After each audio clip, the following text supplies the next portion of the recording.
మిత్రులకు, అభిమానులకు, సాహితీ ప్రియులకు నా నమస్కారాలు. ఇప్పుడు నేను చదువుతున్న కథ పేరు తల్లి దీవెన. ఈ కథ 2014 ఏప్రిల్ 27వ తేదీ ఈనాడు ఆదివారంలో రచితమైంది. సెల్ ఫోన్ రింగ్ అయితే నెంబర్ చూశాడు మురళి. తమ్ముడు గోపి నెంబర్ అది. కాల్ రిసీవ్ చేసుకుని, చెప్పరా గోపి అన్నాడు. నేను గోపి వాళ్ళ అమ్మని మాట్లాడుతున్నానండి, అవతల వైపు నుంచి వినబడింది. నేనెవరో తెలుసా అండి, నవ్వుతూ అడిగాడు మురళి. నువ్వు సావిత్రమ్మ కొడుకువి కదూ? అరే, ఎంత బాగా గుర్తుంది. అంటే మీరు నన్ను మర్చిపోలేదన్నమాట. రే, ఇక నీ సెటైర్లో ఆపు. నేను రేపు చిత్తూరు వస్తున్నాను. అలాగా? అదేమిట్రా, నీకు సంతోషంగా లేదు? నువ్వు చిత్తూరు వస్తే నాకెందుకో మా సంతోషం, మా ఇంటికి వస్తే నాకు సంతోషం. కానీ నేను చిత్తూరు ఎందుకు వస్తాను చెప్పు? నా కొడుకు ఇంట్లో కొద్ది రోజులు ఉందామని వస్తున్నాను. ఆహా, చిన్న కొడుకు గోపికృష్ణ ఇంట్లో 3 నెలలు, కూతురు రమ్య ఇంట్లో 4 నెలలు, పెద్ద కొడుకు మురళీకృష్ణ ఇంట్లో మాత్రం కొన్ని రోజులు. బాగుందమ్మా, బాగుంది. 3 నెలల్ని రోజుల్లో చెబితే 90 రోజులు కదరా. కానీ 30 రోజులు దాటితే లెక్క నెలల్లో కడతారమ్మా. తల్లి ప్రేమకు లెక్కలు ఉండవురా. మురళి ఏం మాట్లాడలేకపోయాడు. తర్వాత, నేను ప్రేమతోనే గెలవలేకపోయాను, ఇక మాటల్లో ఏం గెలుస్తాను అన్నాడు. నిన్ను మించి ప్రేమించేవాళ్ళు ఎవరుంటారా? ఆ విషయంలో నువ్వు మహారాజువి. అందుకేనా నాకు 3వ స్థానాన్ని ఇచ్చావు? తప్పేరా. అందుకు పరిహారంగా నేను బతుకున్నంత వరకు మీ ఇంట్లో ఉంటాను. అంత సీరియస్ డైలాగ్ ఎందుకులేమ్మా, నేను తమాషా కన్నాను. నేను సీరియస్గానే అంటున్నాను రా. సరే, రేపు ఎప్పుడు బయలుదేరుతున్నావు?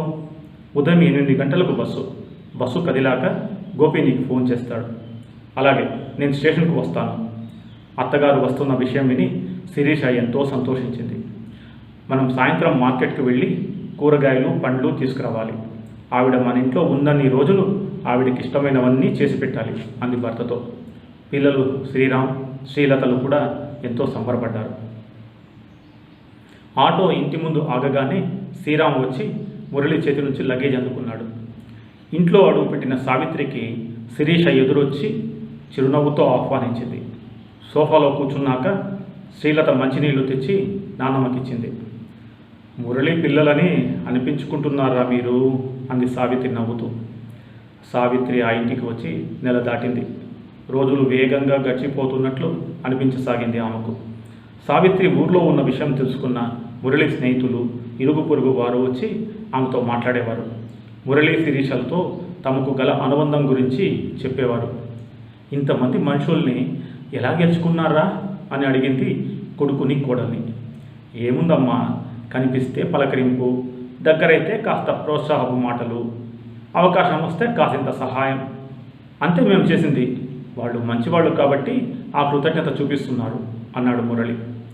ప్రతి ఆదివారం సావిత్రిని గుడికి తీసుకెళ్లేవారు మురళి, శిరీష. అలాగే కాణిపాకం వినాయక స్వామి దర్శనం, అర్ధగిరి ఆంజనేయ స్వామి దర్శనం చేయించారు. కంచి కామాక్షి గుడికి, వేలూరు దగ్గర శ్రీపురం గోల్డెన్ టెంపుల్కి పిలిచికెళ్లారు. వేపంజేరి లక్ష్మీనారాయణ స్వామి ఆలయం, తిరుత్తని సుబ్రహ్మణ్య స్వామి ఆలయం కూడా చూపించారు. తిరుమలకు కూడా ఓసారి వెళ్ళి రావాలని ఉందిరా. టీవీలో అక్కడి రష్ గురించి చెప్తూ ఉంటే భయమేస్తుంది. కాళ్ళ నొప్పి కదా, అన్ని గంటలు నిలబడలేనేమో అనిపిస్తుంది అంది ఓ రోజు మురళితో సావిత్రి. మురళి ఏం మాట్లాడలేదు, ఏదో ఆలోచిస్తుండిపోయాడు. ఓ రోజు ఆఫీస్ నుంచి రాగానే, అమ్మా మనం తిరుమల వెళ్తున్నాం, వెంటనే రెడీ అవ్వు అన్నాడు తల్లితో మురళి. అదేమిట్రా అంత సడన్గా? తిరుమలలో పనిచేస్తున్న నా ఫ్రెండ్ గోవిందస్వామికి రష్ తక్కువగా ఉన్న సమయం చూసి చెప్పమన్నాను. ఇందాకే అతను ఫోన్ చేశాడు, చాలా కంపార్ట్మెంట్లు ఖాళీగా ఉన్నాయట అన్నాడు మురళి. శిరీష పిల్లలు కూడా త్వరగానే తయారయ్యారు. స్వామివారి దర్శనం చేసుకుని ఆ తర్వాత కాటేజీ తీసుకుని ఆ రాత్రి అందులో బస చేశారు. తల్లి నడవలేదని కొడుకును హోటల్కు పంపి భోజనాలు గదికి తెప్పించాడు మురళి. భోజనాలు అయ్యాక అందరూ కాటేజీ బయట ఉన్న సిట్అవుట్లో కూర్చొని కబుర్లు చెప్పుకోసాగారు. మురళి, నాకు చాలా సంతోషంగా ఉందిరా. చాలా రోజుల నుంచి మనసులో ఉన్న కోరిక ఈరోజు తీరింది. మీ చిత్తూరు నాకు చాలా బాగా నచ్చిందిరా. ఎన్నో ప్రసిద్ధ పుణ్యక్షేత్రాలు, మీ ఊరి చుట్టుపక్కల ఉన్నాయి. 4 రోజులు మీ ఇంట్లో ఉంటే చాలు, అన్నీ చూసి రావచ్చు అంది సావిత్రి. అందుకే కదమ్మా మన ఇంటికి బంధువులు తరచుగా వస్తూ ఉంటారు. నువ్వన్నట్లే 4 రోజులు మన ఇంట్లో ఉండి అన్నీ చూసుకుని వెళ్తారు అన్నాడు మురళి. మరి మీకు శ్రమ ఖర్చు ఉంటుంది కదరా? దానిదేముందిలేమ్మా, ఇల్లు అన్నాక 10 మంది వస్తూ పోతూ ఉంటేనే బాగుంటుంది. లేకుంటే ఇంటికి గోడౌన్కు తేడా ఏముంటుంది చెప్పు? కొడుకు వైపు మెచ్చుకోలుగా చూసింది సావిత్రి. ఇంటికి ఎవరైనా వస్తే ఈయనకు ఎంత ఆనందమో చెప్పలేను. లీవ్ పెట్టి మరీ వాళ్ళతో వెళ్ళి అన్నీ చూపించి వస్తారు అంది శిరీష. వీడిలో ఓ అద్భుతమైన గుణం ఉంది, అదేంటో మీలో ఎవరైనా చెప్పగలరా అని అడిగింది సావిత్రి. మంచితనం అంది శిరీష. కాదు, చురుకుదనం అంది శ్రీలత. కాదన్నట్టు తల అడ్డంగా ఊపింది సావిత్రి. దానగుణం. మా కాలనీలో గూర్ఖాకు అందరూ నెలకు 20 రూపాయలు ఇస్తే నాన్న 50 రూపాయలు ఇస్తారు అన్నాడు శ్రీరామ్. కాదురా, చెప్పనా? బాధ్యతల్ని స్వీకరించే గుణం. ఓ రోజు సావిత్రికి జబ్బు చేస్తే ఫ్యామిలీ డాక్టర్ దగ్గరికి తీసుకెళ్లాడు మురళి. తల్లి తనతో తెచ్చుకున్న రిపోర్ట్స్ని ఆయనకు చూపించాడు. ఆయన సూచన మేరకు తల్లిని మంచి హాస్పిటల్లో చేర్పించాడు. ఆమెకు హార్ట్ ఆపరేషన్ చేయాలి. అయితే అది సక్సెస్ అవుతుందన్న గ్యారెంటీ ఇవ్వలేను. ముందు ఆమె ఆరోగ్యం స్టడీ అవ్వాలి. అందుకు కొంత సమయం పడుతుంది. ఆ తర్వాతే ఆపరేషన్ గురించి ఆలోచిద్దాం. మీరు రిసెప్షన్లో అడ్వాన్స్ కట్టి రండి, మేము ట్రీట్మెంట్ మొదలు పెడతాం హాస్పిటల్ డాక్టర్ అన్నాడు మురళితో. శ్రీరామ్ కాలేజీ ఫీజుకొని ఇంట్లో ఉంచిన డబ్బు తెచ్చాను, ఇప్పటికి సరిపోవచ్చు, తర్వాతి ఖర్చులకు ఏం చేస్తారు అంది శిరీష మురళి చేతికి డబ్బులు ఇస్తూ. మా కొలీగ్స్ని అడుగుతాను. వద్దు, ఇవి తాకట్టు పెట్టండి అంటూ తన చేతికున్న బంగారు గాజుల్ని తీసి అతనికి ఇచ్చింది. ఇవి మీ అమ్మవాడు ఇచ్చినవి ఇబ్బందిగా చూస్తూ అన్నాడు మురళి. ఈవిడ కూడా నాకు అమ్మేనండి అంది శిరీష. రిసెప్షన్లో డబ్బులు కట్టిన తర్వాత తమ్ముడికి చెల్లెలికి ఫోన్లు చేసి విషయం చెప్పాడు మురళి. వారం రోజులు గడిచినా సావిత్రి ఆరోగ్యం మెరుగుపడలేదు. గోపి రమ్మీలు వచ్చి 4 రోజులుండి మళ్ళీ వస్తామని వెళ్ళారు. ఇంతలో మురళి ఉద్యోగరీత్యా తప్పనిసరిగా ఓ ట్రైనింగ్ ప్రోగ్రాంకు హైదరాబాద్ వెళ్లాల్సి వచ్చింది. అతను వెళ్ళగానే సావిత్రి కోమాలోకి వెళ్ళిపోయింది. అయితే శిరీష భర్తకు ఆ విషయం చెప్పలేదు.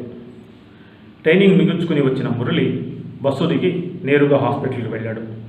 తల్లి ముఖానికి ఆక్సిజన్ ట్యూబ్ అమర్చి ఉండటం చూసి కంగారు పడ్డాడు. తల్లిని సమీపించి అమ్మా అని పిలిచాడు గద్గద స్వరంతో. సావిత్రిలో ఎటువంటి కదలిక లేదు. సిస్టర్, అమ్మ మాట్లాడటం లేదు అన్నాడు అక్కడికి వచ్చిన నర్సుతో. మీరు బయట కూర్చోండి, డాక్టర్ గారు కాసేపట్లో రౌండ్స్కి వస్తారు, ఆయనతో మాట్లాడుదురు కానీ అంది నర్సు. కళ్ళ నీళ్లతో బయట బెంచి పైన కూర్చున్నాడు మురళి. ఇంతలో భుజం పైన చేయి పడితే తలెత్తి చూశాడు. ఎదురుగా శిరీష నిలబడి ఉంది. అమ్మేమిటి అలా? అతనికి దుఃఖంతో మాట రాలేదు. భర్తను అలా చూసి కదిలిపోయింది శిరీష. తల్లిపైన అతనికున్న ప్రేమ ఆమెకు తెలుసు. తన తల్లి ఇక స్పృహలోకి రాదు అన్న విషయం తెలిస్తే అతను ఏమవుతాడో అని భయం వేసింది ఆమెకు. పైకి మాత్రం అమ్మకి ఏం కాదు, మీరు ధైర్యంగా ఉండండి, ముందు మీరు ఇంటికి వెళ్ళి రిలాక్స్ అయ్యండి, నేను డాక్టర్ వస్తే మాట్లాడతాను అంది అతనితో. అంతలో నర్సు అతని దగ్గరికి వచ్చి మురళి అంటే మీరేనా అని అడిగింది. అవునన్నట్టు తలూపాడు మురళి లేచి నిలబడి. ఆమె అతని చేతికి ఓ కవర్ ఇచ్చి మీరు రాగానే ఇమ్మని మీ అమ్మగారు 4 రోజుల క్రితం ఇచ్చారు అంది.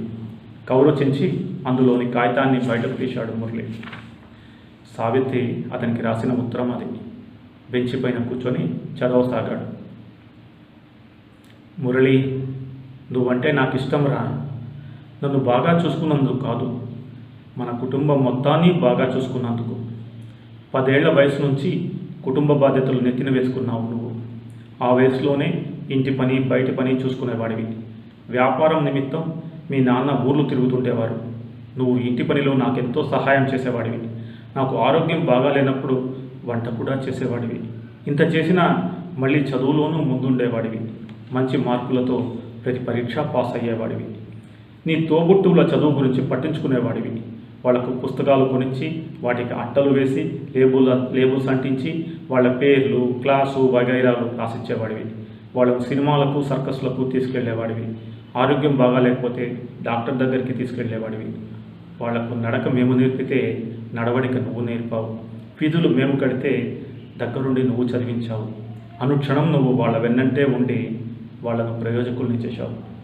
నీకు ఉద్యోగం వచ్చినప్పటి నుంచి మమ్మల్ని ఆర్థికంగా కూడా ఆదుకోవడం మొదలుపెట్టావు. నీకు హైదరాబాద్ ట్రాన్స్ఫర్ అయితే సిటీ లైఫ్ ఎంజాయ్ చేయాలని నువ్వు అనుకోలేదు. మాకు అండగా ఉండాలని పట్టుబట్టి కడపకు పోస్టింగ్ తెచ్చుకున్నావు. మాకు ఏ అవసరం వచ్చినా అడగకుండానే డబ్బులు ఇచ్చేవాడివి. నీ కోసం, నీ పిల్లల కోసం నువ్వు దాచుకుంది ఏమీ లేదని నాకు తెలుసు. మీ నాన్నగారు ఇల్లు కట్టిస్తున్నప్పుడు ఆయనకు నువ్వు ఎంత అండగా నిలబడ్డావో నాకు గుర్తుంది. ఆయన దగ్గర డబ్బులు ఖాళీ అయినప్పుడల్లా నీ స్నేహితుల దగ్గర అప్పు తెచ్చి పని జరిపించేవాడివి. దగ్గరుండి పనులు పర్యవేక్షించేవాడివి. నువ్వు లేకుంటే ఇల్లు పూర్తి చేసేవాడివి కాదని మీ నాన్న ఎన్నోసార్లు నాతో అన్నారు.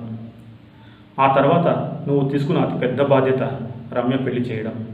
మీ నాన్నగారు వ్యాపారంలో దివాలా తీసి చేతిలో చిల్లి గవ్వ కూడా లేకుండా ఉన్నారు. ఆ సమయంలో రమ్యకు మంచి సంబంధం కుదిరింది. నువ్వు మీ నాన్నగారికి ధైర్యం చెప్పి పెళ్లి జరిపిస్తానని అన్నావు. నీ మంచితనం, నీ మీది నమ్మకం వల్ల ఎంతోమంది నీకు పెద్ద మొత్తాల్ని అప్పుగా ఇచ్చారు. రమ్య పెళ్లి మన తాహతుకు మించి వైభవంగా జరిపించావు. ఆ అప్పుల్ని నువ్వు గోపి తర్వాత తీర్చారు. అయితే ఆ రోజు పెళ్లి నిర్విఘ్నంగా జరిగి ఈరోజు రమ్య హాయిగా కాపురం చేసుకుంటూ ఉందంటే అది నీ దయే. ఈ విషయం రమ్యకు గుర్తుందో లేదో కానీ నేను మాత్రం ప్రతిరోజు గుర్తు చేసుకుంటాను. రమ్య అత్తారింటికి పోతుంటే ఎంత బాధపడ్డావు. ఆ వెంటనే ప్రమోషన్పై నీకు చిత్తూరు ట్రాన్స్ఫర్ అయితే మమ్మల్ని వదిలిపోతున్నప్పుడు ఎంత దిగాలు పడ్డావు. మీ నాన్నగారికి యాక్సిడెంట్ అయినప్పుడు విషయం తెలియగానే పరిగెత్తుకొచ్చావు. నువ్వు ప్లాట్ కొనడానికి తీసుకున్న పిఎఫ్ తాలూకు డబ్బులు ఆయన ట్రీట్మెంట్కు ఖర్చు చేశావు. అది చాలక ఊరంతా అప్పులు చేశావు. ₹1,00,000 ఖర్చు అయిపోతున్నా ఇక నా వల్ల కాదు, మీరు ఎక్కడి నుంచైనా డబ్బులు తీసుకురండి అని నీ తోబుట్టువులతో ఏనాడు అనలేదు. నువ్వు ఆయనకు ట్రీట్మెంటు ఆపలేదు. ఆయన చివరి క్షణం వరకు వైద్యం అందించావు. అంతేనా, రమ్య కాన్పులు, నాన్న సంవత్సరికాలు అన్నీ జరిపించావు. దేన్ని ఇది నా పని కాదు అని ఏనాడు నువ్వు అనుకోలేదు. ఖర్చులకు వెనుకంజ వేయలేదు. మన కుటుంబం కోసం, కుటుంబ సభ్యుల కోసం నువ్వు అనుక్షణం తప్పించావు. నీలాంటి వాడు కుటుంబంలో ఒక్కడుంటే చాలు, సమాజం మొత్తం బాగుంటుంది. మా కోసం నువ్వు ఏం చేసినా అడ్డు చెప్పని శిరీష లాంటి భార్య, నువ్వు ఏమిచ్చినా సర్దుకుపోయే పిల్లలు నీకు భగవంతుడిచ్చిన వరాలు. నీకు ఆ భగవంతుని అండ ఎప్పుడూ ఉంటుంది. కలకాలం చల్లగా ఉంటావు నువ్వు. మీ నాన్న పోయాక ఓ సంవత్సరం పాటు ఆ ఇంట్లోనే ఉంటానని, ఆ తర్వాత మీ ఇళ్లకు వస్తానని అన్నాను. మీరు ఒప్పుకున్నారు. ఆ మధ్య తరచుగా గుండెలో నొప్పి వస్తుంటే డాక్టర్కి చూపించాను. నా గుండె పాడైపోయిందని, సంవత్సరం కంటే ఎక్కువ కాలం బ్రతకనని డాక్టరు నర్సుతో చెప్తుంటే విన్నాను. మొదట భయపడ్డాను, తర్వాత బాధపడ్డాను, ఆ తర్వాత సమాధానపడ్డాను. నాన్న సంవత్సరీకాలు పూర్తవగానే ముందుగా ఎవరింటికి వస్తావని అడిగారు మీరు. నేను ముందు రమ్య ఇంటికి, ఆ తర్వాత గోపి ఇంటికి వెళ్ళి అక్కడి నుంచి మీ ఇంటికి వస్తానని అన్నాను. అలాగే చేశాను కూడా. ఈ విషయంలో నిన్ను బాధపెట్టి ఉంటానని నాకు తెలుసు. కానీ అన్ని మజిలీలు పూర్తి చేసుకుని ఆఖరి రోజులు నీ దగ్గర గడపాలని నాకు అనిపించింది. ఈ ప్రపంచంలో ఎక్కడా దొరకని ప్రశాంతత మీ ఇంట్లో నాకు దొరుకుతుంది. మీ ఇంట్లో అరుపులు, కొట్లాటలు వినిపించవు. మీది అన్యోన్యమైన దాంపత్యం కనుక. పిల్లలను తిట్టడం, కొట్టడం ఉండదు. వాళ్లకు బాధ్యతలు తెలియజేశారు కనుక. టీవీ రోజంతా మోగదు. మీకు సమయం విలువ తెలుసు కనుక. ఇవన్నీ నాకు ఇష్టమైన అంశాలు. అంతేకాదు, శీలత వేసే ముగ్గులతో కళకళలాడే మీ ఇంటి ముంగిలి నాకు ఇష్టం. ఉదయాన్నే స్నానం చేసి పూజ గదిలో నువ్వు పాడే భక్తి గీతాలు, సాయి హారతి పాటలు నాకు ఇష్టం. అతిథులతో కళకళలాడే మీ హాలు ఇష్టం. వెన్నెల భోజనాలతో అతిథుల్ని అలరించే మీ బాల్కనీ ఇష్టం. నా దగ్గర ఏనాడు నూరు జారని శిరీష అంటే ఇష్టం. ఆమె ఆప్యాయంగా వడ్డించే వంటలు ఇష్టం. నేను మంచి మాటలు చెబితే సుత్తి అని విసుక్కోకుండా వినయంతో వినే నీ పిల్లలు ఇష్టం. నా కోసం అనుక్షణం తప్పించే నువ్వు ఇష్టం. అందుకేరా చివరి మజిలీగా మీ ఇల్లు ఎన్నుకున్నాను. నిన్ను బాధ పెట్టినందుకు నన్ను క్షమిస్తావు కదూ. ఆశీస్సులతో సావిత్రి. ఉత్తరం చదివిన మురళి కంట్లో నీరు తిరిగింది. సార్, డాక్టర్ గారు వచ్చారు అన్న నర్సు మాటలు విని వేగంగా తల్లి బెడ్ను సమీపించి అక్కడి దృశ్యం చూసి స్థాణువులా నిలబడిపోయాడు. వెనకే వచ్చిన శిరీషకు సావిత్రి ముఖానికి ఉన్న ఆక్సిజన్ ట్యూబ్ను తొలగిస్తున్న డాక్టర్ కనిపించాడు. ఆ తర్వాత అతను పెదవి విరిచి వెళ్ళిపోవడం కనిపించింది. ఆమెకు దుఃఖం ముంచుకొచ్చింది. భర్త గుండెపై తలాంచి ఏడవసాగింది. చూస్తుండగానే 10 ఏళ్లు గడిచిపోయాయి. శ్రీరామ్ శ్రీలతల చదువులు పూర్తయ్యాయి. శ్రీరామ్ ఉద్యోగంలో చేరి 3 ఏళ్లు దాటాయి. శ్రీలత క్యాంపస్ సెలక్షన్లో ఉద్యోగం తెచ్చుకుంది. ఇంతలో శ్రీలత పెళ్లి నిశ్చయమైంది. అబ్బాయి అందంగా ఉన్నాడు, మంచి ఉద్యోగం, మంచి కుటుంబం, ఇంతకంటే మనకేం కావాలి? మనకున్నది ఒక్కతే అమ్మాయి కాబట్టి పెళ్లి ఘనంగా చేయాలండి అంది శిరీష మురళితో. నాకు అలా చేయాలనే ఉంది, కానీ జీవితమంతా అప్పులు చేయడం, వాటిని తీర్చడంతోనే సరిపోయింది. వాళ్ళు కట్నకాలొక్కలు కోరకుండా తమ సంస్కారం నిరూపించుకున్నారు. పెళ్లికి ఎంత లేదన్నా 6 లక్షలు అవసరం అవుతుంది. పిఎఫ్ లోను తీసుకుందామన్నా అది ఇదివరకే పిల్లల చదువులకు అవసరమై తీసుకున్నాను. మళ్ళీ బయట అప్పులు చేస్తాను. నా బంగారు తల్లి కంటే నాకు డబ్బులు ఎక్కువ కాదు కదా అన్నాడు మురళి. శ్రీరామ్కు ఒకసారి ఫోన్ చేసి చెల్లెలి పెళ్లికి వాడేమైనా డబ్బు సర్దగలడేమో కనుక్కోండి. వాడి జీతం 40,000 అయినా బెంగళూరులో ఇంటి అద్దెలు, హోటల్ ఖర్చులు అన్నీ పోను వాడికి ఎంత మిగులుతుంది చెప్పు? ఇవి కాక ఇన్కమ్ ట్యాక్సు, సెల్ ఫోన్ బిల్లులు, పెట్రోల్ ఖర్చులు. ఫ్రెండ్స్తో ఓ సినిమాకి వెళ్తే 2,000 ఖర్చు అయిందని చెప్పాడు మొన్న. వాడి దగ్గరుంటే మనం అడగకముందే పంపేవాడు కదా. మన కోసం తప్పించే మనసు వాడిది. అడిగి వాడిని బాధ పెట్టడం నాకు ఇష్టం లేదు. మీరన్నది నిజమే, డబ్బు విపరీతంగా ఖర్చు అయిపోతుందని చిరాకు పడ్డాడు ఈ మధ్య అంది శిరీష. రోజులు గడుస్తున్న కొద్దీ మురళికి ఆందోళన పెరగసాగింది. 1 కాదు 2 కాదు 6 లక్షలు ఎవరిస్తారు? ఎవరైనా ఇచ్చినా ఓ 50,000 సర్దగలరేమో. అలా ఓ 12 మంది దగ్గర అప్పు తీసుకుంటే కానీ ఆ మొత్తం సమకూరదు. ఒకవేళ సమకూరినా మళ్ళీ ఆ అప్పు తన రిటైర్మెంట్ డబ్బులతోనే తీర్చగలడు. అంతవరకు వారికి అవసరం రాకుండా ఉండాలి అనుకున్నాడు మురళి. మొదటి ప్రయత్నంగా ఓ స్నేహితుడిని అడిగితే 60,000 మురళి అకౌంట్కు జమ చేస్తానని అకౌంట్ నెంబర్ తీసుకున్నాడు. 4 రోజుల తర్వాత బ్యాంకుకు వెళ్ళి తన పాస్బుక్లో ఎంట్రీలు వేసుకొని చూసుకున్నాడు మురళి. 6 లక్షలు జమ అయినట్లు పాస్బుక్ చూపుతుంది. ఖాళీగా ఉన్న ఓ కౌంటర్ దగ్గరికి వెళ్ళి, అమ్మా, నాకు రావాల్సింది 60,000, కానీ 6 లక్షలు జమ అయినట్లు నా పాస్బుక్ చూపుతుంది. మీ బ్యాంకు వాళ్ళు పొరపాటుగా ఓ 0 ఎక్కువ వేసి ఉండరు కదా అని అక్కడ పని చేసుకుంటున్న అమ్మాయిని అడిగాడు. ఆ అమ్మాయి, చూస్తాను, మీరు కూర్చోండి అని కంప్యూటర్లో చూసి, మీకు 60,000 ఎవరు పంపాలి అని అడిగింది. మారుతి అని నా స్నేహితుడు, ఆయన ఇంకా పంపలేదు. ఈ 6 లక్షలు శ్రీరామ్ అనే వ్యక్తి పంపింది. మురళికి ఆనందంతో నోట మాట రాలేదు. ఆమెకు కళ్ళతోనే కృతజ్ఞతలు తెలియజేసి ఇంటికి వచ్చాడు. వాకిట్లోనే ఎదురొచ్చిన శిరీష, శ్రీరామ్ డబ్బు పంపాడటండి. వాడు నెల నెల ఖర్చులకు పోను దాచుకున్నది, సెలవు రోజుల్లో పనిచేసి సంపాదించింది, అవార్డుగా గెలుచుకున్నవి అన్నీ కలిపి 6 లక్షలు మీ అకౌంట్కు పంపాడట. ఇప్పుడే ఫోన్ చేసి చెప్పాడు అని చెప్పింది ఆనందంతో ఉబ్బి తబ్బిబ్బవుతూ. హాల్లో కనిపిస్తున్న తల్లిదండ్రుల ఫోటో వైపు చూశాడు మురళి. బాధ్యతల్ని తీసుకునే గుణం నీ నుంచి నీ పిల్లలకు కూడా వస్తుందిరా. వాళ్ళు నిన్ను బాగా చూసుకుంటారు. మంచి మనసు నీది. కలకాలం చల్లగా ఉంటావు నువ్వు. తల్లి పలుమార్లు తనతో అన్న మాటలు గుర్తొచ్చి కళ్ళలో నీరు తిరిగింది మురళికి.